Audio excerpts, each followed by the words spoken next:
Part 1 আমরা দেখেছিলাম ক নং কোশ্চেনের ইম্পর্টেন্ট টপিকগুলো। আজ আমরা দেখব খ এবং গ এর জন্য ইম্পর্টেন্ট টপিকগুলো। প্রথমে হচ্ছে জাবেদা। আমাদের খ অথবা গয়ে বলতে পারে যে জাবেদা দাখিলা দেওয়ার জন্য। তো জাবেদা দাখিলা দিতে বললে আমরা কি প্রশ্নে যতগুলো লেনদেন বা দফা আছে সবগুলো জাবেদা দাখিলা দিব?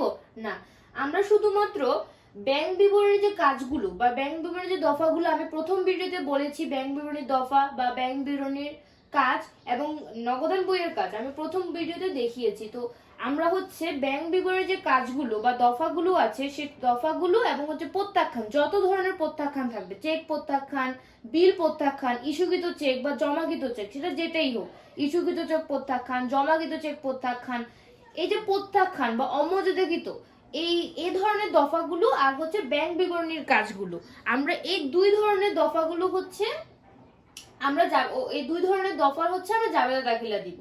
ঠিক আছে?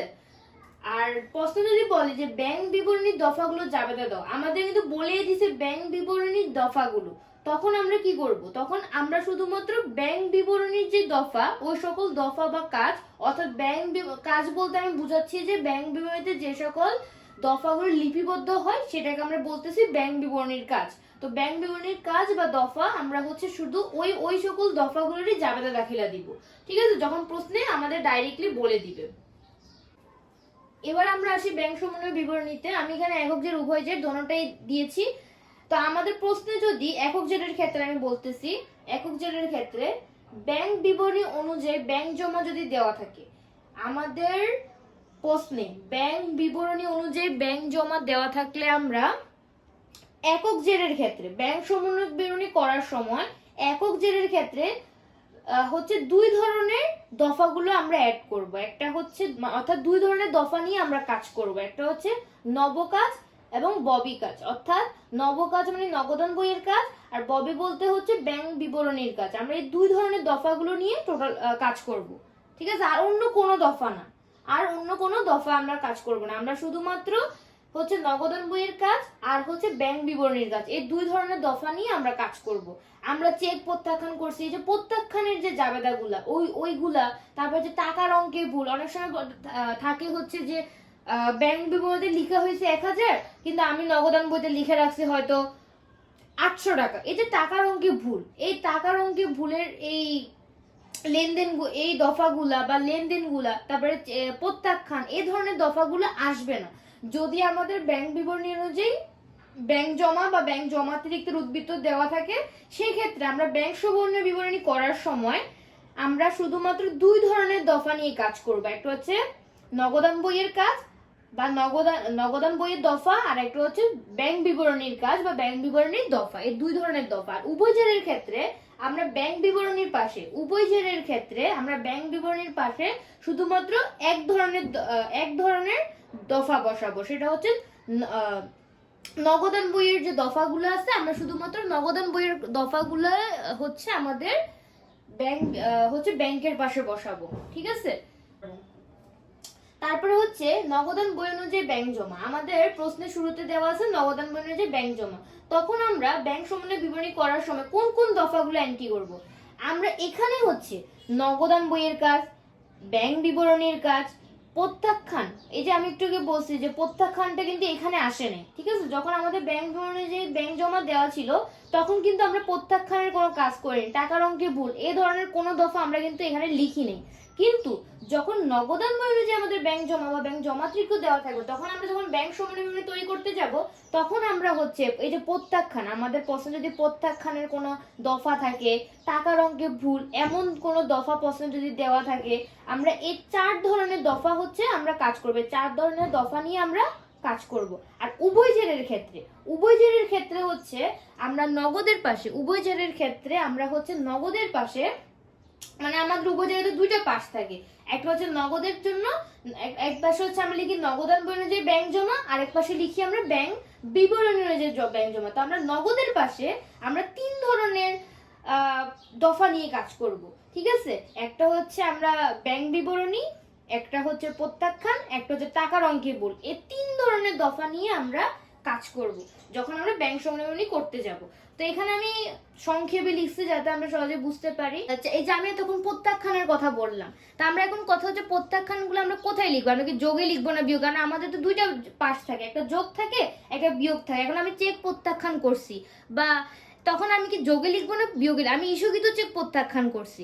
এখন ইস্যুকৃত চেক বা বিল যদি প্রত্যাখ্যান হয়, এখন আমি এটাকে যোগে লিখবো না বিয়োগে লিখবো? আমি যোগে লিখবো। যদি আমাদের নগদান বই অনুযায়ী ব্যাংক জমা দেওয়া থাকে, যদি নগদান বই অনুযায়ী ব্যাংক জমা দেওয়া থাকে, আমরা ইস্যুকৃত চেক বা বিল প্রত্যাখ্যান করলে আমরা যোগে লিখবো, আর জমাকৃত চেক বা বিল প্রত্যাখ্যান করলে বিয়োগে লিখবো। কেন?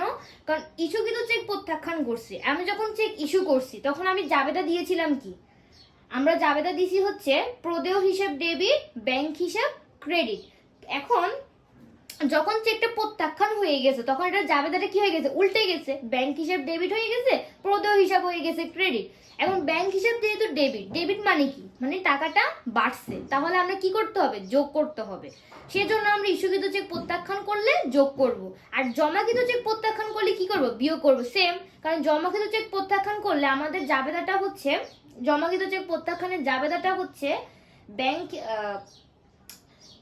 প্রাপ্য হিসাব ডেবিট, ব্যাংক হিসাব ক্রেডিট। তাহলে আমার ব্যাংকের টাকা কমে গেছে, ব্যাংক হিসাব ক্রেডিট।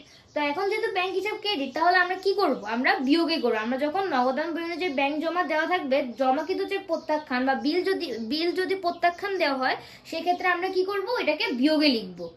ঠিক আছে, আমরা বিয়োগে লিখব। আর নগদান বই অনুযায়ী ব্যাংক জমাতিরিক্ত থাকলে তখন আমরা করব উল্টা কাজ। ঠিক আছে, যখন আমরা ইস্যুকৃত চেক প্রত্যাখ্যান করলে করব বিয়োগ, জমাকৃত চেক প্রত্যাখ্যান করলে করব যোগ। তো টাকার অঙ্কে ভুলের ক্ষেত্রে আমরা যদি বেশি লিখে ফেলি আমরা কমাবো, আর যদি কম লিখে ফেলি আমরা বাড়াবো। মানে যেটা আমাদের করা দরকার সেটাই আমরা করব।